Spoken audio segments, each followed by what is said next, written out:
Guys, kung may problema kayo sa flat screen nyo, kung biglang namamatay, subukan nyo, masolusyonan pa, di ba? Alright, let's do.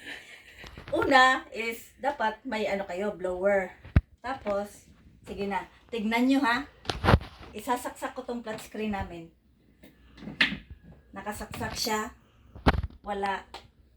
Ang remote. Ang remote.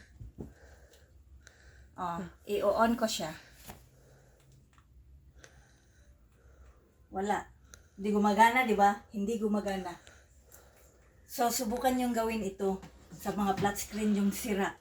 Baka naman may pag-asa pang umandar, di ba? At saka, mas tipid. Kung baka may chance pang umandar, makatipid kayo sa technician. Ito. Full siya, mainit yung blower.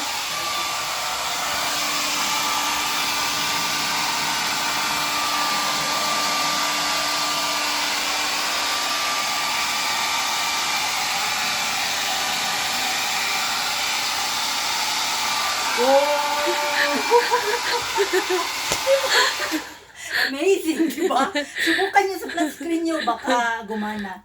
Oh, di ba? Yan ang life hack. Okay ba?